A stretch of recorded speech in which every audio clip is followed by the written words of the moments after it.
हाँ, तो अब देखिए, आज से आप लोगों का जो एनसीईआरटी की क्लास 10th की बुक है फर्स्ट फ्लाइट, तो उसको आपके लिए स्टार्ट किया जा रहा है। और जैसा मैंने आपको पीछे भी कई वीडियोस में बताया है कि अगर मैं किसी बोर्ड को स्टार्ट करूँगा तो उसका कंप्लीट सॉल्यूशन आपके लिए लेके आऊँगा। तो ये जो बुक है इसका भी कंप्लीट सॉल्यूशन आपको मिलेगा, और जो आपका पढ़ने का पैटर्न है वो भी पहले से एक बार क्लियर कर लें। तो इसके लिए आप लोग एक HB पेंसिल और आपकी जो टेक्स्ट बुक है उसे लेकर के बैठिए। अगर कोई वर्ड आपको ऐसा लगता है कि ये हमारे लिए नया है, तो उसके लिए आप पहले तो उस वर्ड के नीचे अंडरलाइन करें, और बुक में वहाँ इतनी जगह होती है कि आप लोग उसके ऊपर लिख सकते हैं। अगर बुक में वहाँ नहीं लिख पा रहे तो थोड़ा सा एरो लगा करके या किसी तरीके से ये दिखा करके कि इसका मीनिंग यहाँ लिखा हुआ है, लेकिन उसे बुक पर ही लिखने की कोशिश करें। क्योंकि अगर आप इसे बुक पर लिखने की कोशिश करेंगे तो जब कभी भी आप इस लेसन को या पोइम को दोबारा पढ़ेंगे तो निश्चित रूप से वो वर्ड का जो मीनिंग है वो भी आपके सामने होगा, और आप उसे जितनी बार पढ़ेंगे, क्योंकि जो इंग्लिश है वो एक लैंग्वेज है, आप उसे जितना प्रैक्टिस में लेंगे ये आपका उतना ही क्लियर होगी। तो इसलिए पढ़ने का जो पैटर्न है पहले उसे ठीक से समझ लीजिए कि आप एक HB पेंसिल ज़रूर ले करके बैठिए। HB पेंसिल इसलिए लेना है कि अगर कभी बाई मिस्टेक कुछ गलत हो जाता है तो ऐसी स्थिति में आप उसे हटाकर उस जगह पर कोई, क्योंकि बुक पर जगह कम होती है, तो वो आप आसानी से लिख पाएँ। और अब आप लोग आ जाएंगे जो आपका फर्स्ट चैप्टर है, ए लेटर टू गॉड। तो इसके जो टिपिकल वर्ड हैं वो मैंने यहाँ लिख भी रखे हैं, अगर आप चाहें तो यहाँ से भी नोट डाउन कर सकते हैं। एक बहुत ज़रूरी बात कि आप सारी चीज़ों को, जैसे कुछ लोग कहते हैं कि स्क्रीनशॉट ले लीजिए, तो स्क्रीनशॉट लेना कोई उतना अच्छा तरीका नहीं होता पढ़ाई का जो सबसे अच्छा तरीका है वो यही होता है कि आप अपने हाथ से चीज़ों को नोट करिए, क्योंकि उससे जो अंडरस्टैंडिंग पावर बनती है, आपको जो समझने का वो जो तरीका है वो सबसे अच्छा तरीका है, तो आप उसी का उपयोग करिए। और किसी तरीके से जैसे स्क्रीनशॉट है, PDF है, उनका यूज़ कम करिए, क्योंकि जो बातें आपके हाथ से लिख जाती हैं वो आपको बहुत अच्छे से समझ में भी आ जाती हैं। तो इसके लिए सबसे पहले जो आपका चैप्टर है, ए लेटर टू गॉड, इसमें बिफोर यू रीड, यहाँ से आप देखेंगे तो बिफोर यू रीड पे जो आपके लिए लिखा हुआ है, जो आपका पेज नंबर फर्स्ट है, तो वहाँ अगर आप देखेंगे, दे से फेथ कैन मूव माउंटेन्स। तो उन्होंने पहले चैप्टर से पहले आप लोगों के लिए कुछ बातें लिखी हैं, पहले उन्हें ठीक से समझ लीजिए। वो लिखा हुआ है कि दे से फेथ कैन मूव माउंटेन्स, यानी वे कहते हैं कि जो फेथ होता है, जो विश्वास होता है, कैन मूव, वो मूव कर सकता है माउंटेन्स। यानी अगर आपके अंदर विश्वास है तो आप माउंटेन्स को भी मूव कर सकते हैं, आप पहाड़ों को भी हिला सकते हैं। But what should be put our faith in, लेकिन यहाँ आपसे लिए क्वेश्चन किया गया है कि but what should be put our faith in, लेकिन हमें किस में अपना विश्वास रखना चाहिए। जैसे अगर हमारा विश्वास है तो ऐसी स्थिति में हम बड़े बड़े काम कर सकते हैं। कैन मूव माउंटेन्स का मतलब यहाँ बड़े बड़े काम से है, लेकिन हमें किस में विश्वास रखना चाहिए। This is the question this story delicately पजेज, और ये वो क्वेश्चन है जो ये जो स्टोरी है, ये जो कहानी है वो डेलिकेटली, अब ये जो नया वर्ड आया आपके लिए डेलिकेटली का हिंदी में मतलब होता है बारीकी से। तो आप यहाँ देख सकते हैं कि इन अ वेरी केयरफुल और फाइनली जज्ड मैनर, तो बड़ी सावधानी पूर्वक किसी भी चीज़ को जज किया जाता है, तब उसे कहते हैं डेलिकेटली, बारीकी से। This is the question this story delicately possess, तो ये वो प्रश्न है जो ये जो कहानी है वो बड़ी बारीकी से रखती है। लेंचो इज़ अ फार्मर, इसमें हमें एक बात पता लगती है कि जो लेंचो नाम का एक किसान है, तो Lencho is a farmer who writes a letter to God, और वो एक पत्र लिखता है किसको, भगवान को। When his crops are ruined, और ये पत्र उसके द्वारा तब लिखा जाता है व्हेन, जब हिज क्रॉप्स आर रूइंड, जब उसकी जो फसल होती है वो बर्बाद हो जाती है। रूइंड का मतलब लिख लीजिए आप, बर्बाद होना, नष्ट होना। आस्किंग फॉर 100 पैसों, और वो पत्र लिखता है तो उस पत्र में वो मांग करता है 100 पैसों की। पैसों जहाँ की ये स्टोरी है वहाँ की मुद्रा है, तो वो 100 पैसों की मांग करता है। Does Lencho's letter reach God. अब आपसे एक क्वेश्चन किया जाता है, क्या जो लेंचो ने पत्र लिखा भगवान के लिए, क्या वो भगवान के पास पहुंचा? तो does Lencho's letter reach God, क्या लेंचो का पत्र भगवान के पास पहुंचता है? Does God send him the money, क्या भगवान उसके लिए पैसा भेजता है?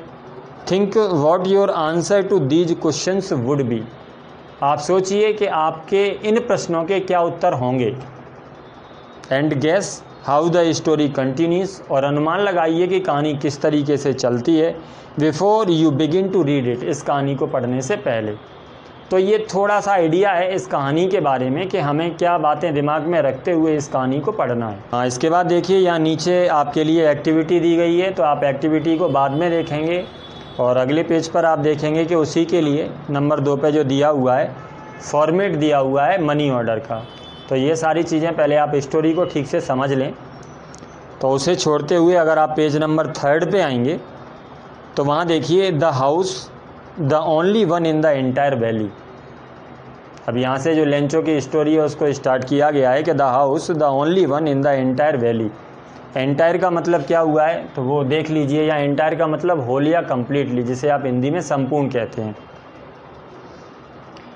कि the only one in the entire valley, कि वो जो संपूर्ण घाटी थी उसमें जो इकलौता मकान था।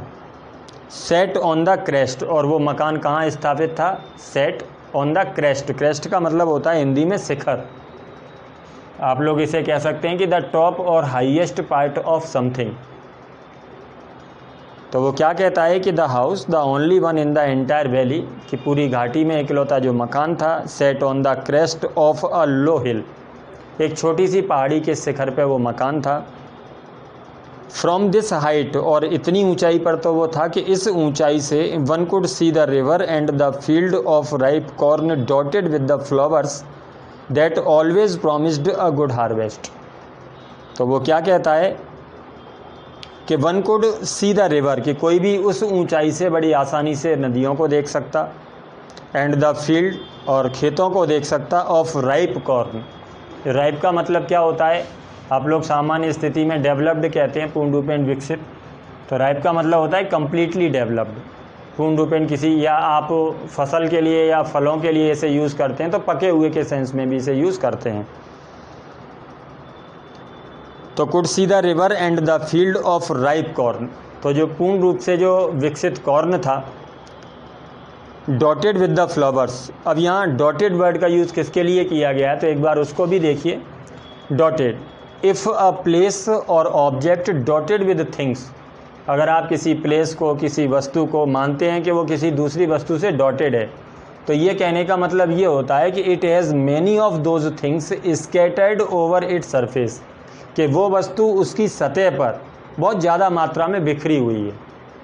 तो अगर इस तरीके से आपको व्यक्त करना है तब आप उसे डॉटेड कहते हैं। जैसे यहाँ देखिए कि ripe corn dotted with the flowers. अब यहाँ किससे डॉटेड है? With the flowers. इसका मतलब जो मक्का था उसके ऊपर फूल बिखरे हुए थे, यानी अच्छी तरीके से फूल लगे हुए थे।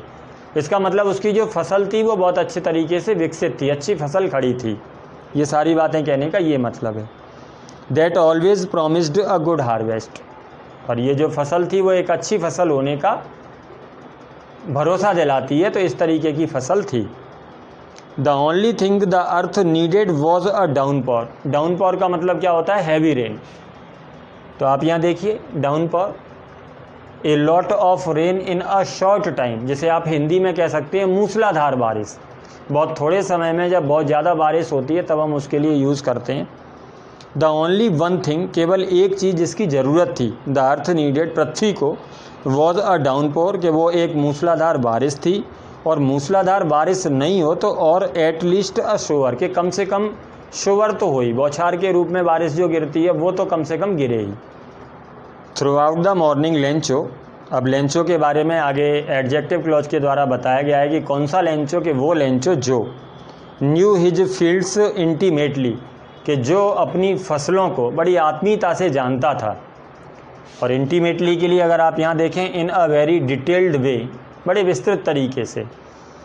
तो जो अपने खेतों को विस्तृतता से जानता था। हैड डन नथिंग, उसने कुछ नहीं किया, nothing else, but see the sky towards the north east, और वो केवल नॉर्थ ईस्ट में आकाश को देखता रहा। तो नॉर्थ ईस्ट में इस उम्मीद से आकाश को देखता रहा कि शायद बारिश हो। Now we are really going to get some water women, the women who was preparing supper. अब वो जो उनकी पत्नी थी उनसे कहता है कि now we are really going to get some water. तो वो थोड़ी सी ऐसी भविष्यवाणी करता है कि अब हमें निश्चित रूप से पानी प्राप्त होने वाला है, मतलब निश्चित रूप से वर्षा होने वाली है। Women, the women who was preparing supper, और उस औरत से कहता है इस बात को जो कि प्रिपेयरिंग सपर, खाना बनाने की तैयारी कर रही थी। सपर क्या होता है वो भी देख लीजिए। मेन मील होता है ईटन इन द इवनिंग, शाम के समय पे जो हम खाना खाते हैं उसके लिए यूज़ किया जाता है। रिप्लाइड, और वो उत्तर देती है कि यस गॉड विलिंग, अगर भगवान ने चाहा तो वर्षा ज़रूर होगी। The older boys were working in the fields, उसके जो बड़े लड़के थे वो खेतों में काम कर रहे थे। While the smaller ones were playing near the house, जबकि जो छोटे बच्चे थे वो मकान के नज़दीक ही खेल रहे थे। Until the women called to them all, जब तक कि उस औरत ने जो खाना बना रही थी उसने सभी को बुला नहीं लिया। और काय के लिए बुलाया उसने? कम फॉर डिनर, भोजन के लिए। तो it was during the meal, और जब भोजन उनका चल रहा था तो भोजन के बीच के, ड्यूरिंग द मील, भोजन के दौरान की ये जो बात है, just as Lencho had predicted, और जैसा कि लेंचो ने पहले से भविष्यवाणी करी थी। आप लोगों को ध्यान होगा कि जब वो खाना बना रही थी औरत, तब उसने कहा था कि वर्षा होगी। तो इसे पहले से, किसी भी घटना को पहले से बता देना, तो इसे कहते हैं आप लोग प्रेडिक्शन, भविष्यवाणी करना। तो आप लोग इसके लिए यूज़ कर सकते हैं टू से एन इवेंट और action will happen in the future. तो कोई भी जो इवेंट होती है वो भविष्य में होगी, उसे पहले से बता देना, चाहे आप अपने एक्सपीरियंस के दम पे बता दें। तो लेंचो हैड प्रेडिक्टेड, कि जिस तरीके की लेंचो ने भविष्यवाणी करी, big drops of rain began to fall, तो वर्षा की जो बड़ी बड़ी बूंदें थी वो गिरना स्टार्ट हो गई। In the north east use mountains, और नॉर्थ ईस्ट से जो बड़े बड़े माउंटेन्स थे, काइके ऑफ क्लाउड्स, के बादलों के जो बड़े बड़े पहाड़ थे, कुड बी सीन अप्रोचिंग, वो आते हुए दिखाई दे सकते थे। The air was fresh and sweet, और हवा भी बहुत ज़्यादा फ्रेश और स्वीट हो गई थी। The man went out for no other reason, आदमी बाहर निकल के गया, मतलब लेंचो बाहर निकल के गया, किसी दूसरे कारण से नहीं गया। Then to have the pleasure of feeling the rain on his body, अब चूँकि उसे वर्षा की बहुत ज़्यादा ज़रूरत थी तो उसे बड़ा प्रसन्नता का अनुभव हुआ, और इस प्रसन्नता को फील करने के लिए वो निकल करके बाहर बारिश में गया। And when he return he exclaimed, और जैसे ही वो लौट करके आया तो उसने आकर के किस तरीके से वर्णन किया कि these aren't rain drops falling from the sky, कि ये जो बूंदें गिर रही हैं आकाश से, जो बूंदें गिर रही हैं, दीज आरंट रेन ड्रॉप्स, कि ये वर्षा की बूंदें नहीं हैं जो आकाश से गिर रही हैं, दे आर न्यू कॉइन्स, और उसने उसकी तुलना न्यू कॉइन्स से करी। कॉइन्स मतलब यानी कुल मिलाकर के उसने वर्षा की तुलना मनी, धन से करी। तो इस तरीके के यूज़ को हम इंग्लिश में मेटाफर कहते हैं। हालांकि इसको भी लास्ट में जा कर के मैं आपको और अच्छे से क्लियर करूंगा। जैसे जिसमें हम किसी एक वस्तु को किसी दूसरी वस्तु के समान बताते हैं और बिना एज और लाइक जैसे शब्दों का यूज़ किए हुए। तो वो कहता है कि दे आर न्यू कॉइन्स, इसका मतलब rain drops are new coins, वर्षा की बूंदों को ही उसने नए सिक्के बता दिया। The big drops are 10 cent, cent unit होती है मनी की। तो वो कहता है कि जो बिग ड्रॉप्स हैं वो 10 सेंट के पीसेस की हैं। And the little ones are 5, और छोटी बूंदों को उसने 5 की बताया।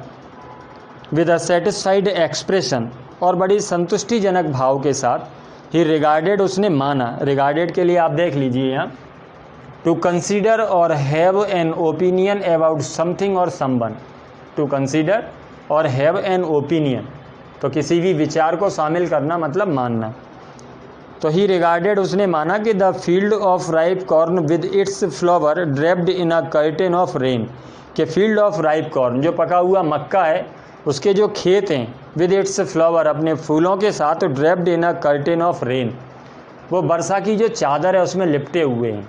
तो इस तरीके से कुछ उसने अपनी जो खेत थे उनका वर्णन किया। But suddenly a strong wind began to blow, लेकिन थोड़ी देर ही वो खुश रह पाया और इसके बाद क्या हुआ कि वर्षा के साथ साथ में स्ट्रॉन्ग विंड, जिसे आप तेज़ हवा कहते हैं, आंधी टाइप की जो हवा होती है वो चलने लगी। Began to blow and along with the rain very large hail stone began to fall. अब उसकी जो खुशी थी वो दुख में बदलने वाली है, क्योंकि वर्षा की बूंदों के साथ साथ हवा चलने लगी। और हवा से एक बड़ा नुकसान हो जाता है कि जो फसल होती है, जो खड़ी फसल होती है, तो जब ज़मीन गीली हो जाती है, हवा तेज़ चलती है, तो जो फसल होती है वो गिर जाती है। तो एक तो इस तरीके से उसका नुकसान होने वाला था। And strong wind began to blow along with the rain very large hail stone began to fall. और हेल स्टोन का मतलब होता है जो बर्फ़ के जो पत्थर, इसका मतलब ओला जिसे कहते हैं अपन लोग। तो जो ओले थे वो भी गिरने लगे।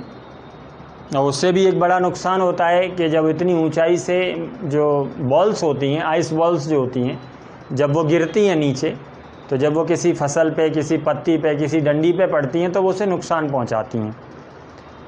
These truly did resemble new silver coins. These, और ये जो थे, ये जो हेल स्टोन है, उसने उसको बताया कि these truly did resemble new silver coins. और उन्होंने उसकी तुलना सिल्वर कॉइन से करी है कि वह सिल्वर कॉइन्स के समान थे। The boys exposing themselves to the rain. लड़कों ने अपने आप को वर्षा में बाहर निकाला, बाहर निकल कर के गए rain out to collect the frozen pearls. और वो जो फ्रोजन पल्स थे, यानी जो ओले थे, उनकी तुलना यहाँ वो किससे कर रहा है वो फ्रोजन पल्स से, जो जमे हुए मोती थे। तो उसकी जो ब्राइटनेस है, पल्स की जो ब्राइटनेस है, तो यहाँ इस तरीके का मेटाफर यहाँ भी यूज़ किया गया है।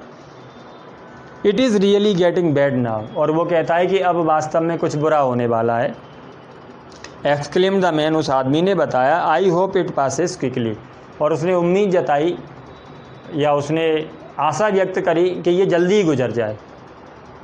It did not pass quickly, ये अगर जल्दी से नहीं गुजरा, फॉर एन आवर, 1 घंटे में, the hell rained on the house. तो जो हेल है, यानी ये जो ओले हैं, वो घरों के ऊपर गिरेंगे, द गार्डन, बगीचों में गिरेंगे, द हिल साइड, पहाड़ियों के इधर उधर गिरेंगे,